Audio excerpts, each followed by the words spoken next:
I have a group of friends that every November we do something called No Rest November, and it's definitely not optimal.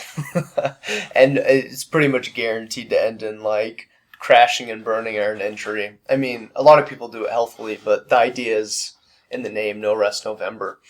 And it's something I've done a couple years in a row. I finished it one year, I failed the next. I was really burnt out, and so that was kind of my big aha moment to take some time off. And then as I'm getting back into running, this is how I decided to get back into it. And so far it's been good. I'm on day 13, though I wanted to talk about why I'm doing this and also maybe why you should consider doing something unreasonable like this too, because I think anyone would look at this and be like, well, it's not optimal for training. And it's like, well, that's obvious, right? There's no recovery.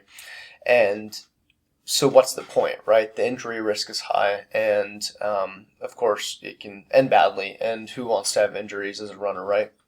Though I think if you go about it the right way and take it seriously, I think you can actually get through something like this, whether it's a 10K every day for 30 days or your own little challenge. I think you can get through this um, healthier and better, but maybe not necessarily in a fitness sense. Like, sure, I think there is some validity towards, like, I've noticed when I've done this that I build my base up quite a bit because I slow down my miles. Of course, if I was going to like PR my 10K every day, it's very likely I'm going to injure myself. And so the way I try and approach this is being willing to run my 10K 20 to 50 minutes slower than I normally would. Because one, I'm not as likely to hurt myself. But two, really, I think the big reason why I thought this would be a good way to get back into running now that I feel like I'm over adrenal fatigue and just the pure exhaustion and burnout I was experiencing is just getting back into the mental grind. Like, the mental benefits of something like this is incredible, and I think it's important. I mean, it's not necessary, I guess, but at the end of the day, I'm a big believer of doing things that are unreasonable because it sets a new glass ceiling for the difficulty you can face. So when you taper into something more reasonable, and this is anything in life, but when you go back to what's more reasonable, it's almost easier, and I think you perform better. To go from running every day for 30 days and then to go back to normal running 3 to 5 to 6 days a week, right? It's much easier, and you remember the times where things are tough. And the first year I did this, I made it all the way, like a little bit more background. After you get through No Rest November, so 10K every day in November, then we move on to Sudden Death December, which is adding 1 kilometer on every single day until there's one person left that's still running. So that would mean December 1st is 11K, December 2nd is 12K, and you just keep going.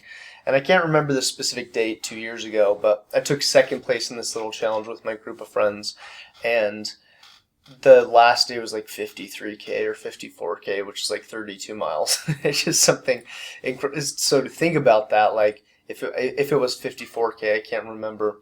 The day before would have been 53K. The day before that would have been 52K. So running for that long, I mean, of course, I got injured and burnt out.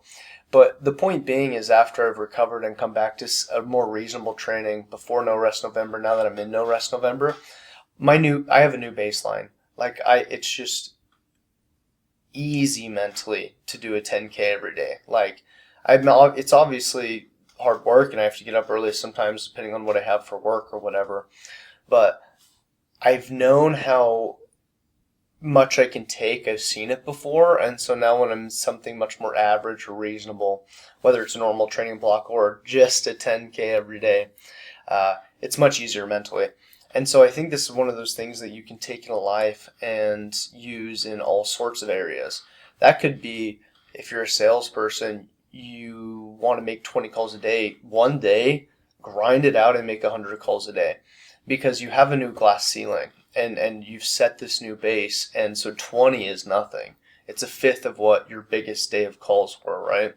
I think it's the same thing with workouts. Like, I love doing 3-hour gym workouts every once in a while because one, I enjoy seeing like mentally pushing that much because I walk out mentally stronger. But also when I go back to my normal 45 minutes or hour-long gym workouts, it's so much easier. And I think, well, at least it's not that 3-hour workout.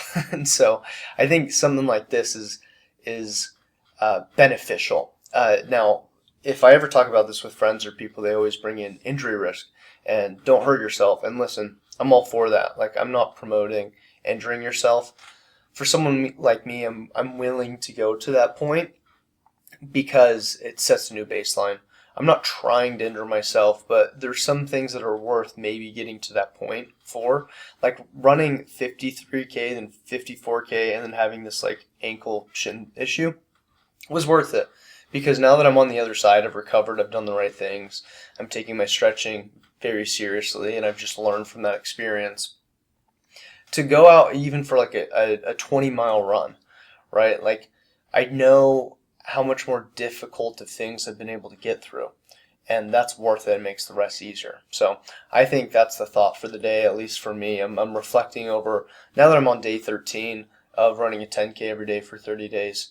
It's a little difficult, but I know I can do much more, and so it's much easier to do this. And I want to take this message and theme and put it into my life, whether it's, the sales job I'm in, or workouts, or really just any difficulty, right? If getting better at public speaking for me, that's a big part of my career.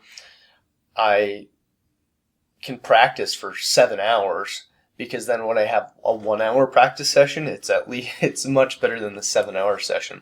So I'm a big believer of being unreasonable for a period of time and then coming back to baseline, because it's that much easier, and I think you're much more effective, and of course you're mentally tough. So that's my thought. If you like running videos, subscribe. If not, no worries, man. I hope you got something out of this, and I look forward to hopefully seeing you in another video.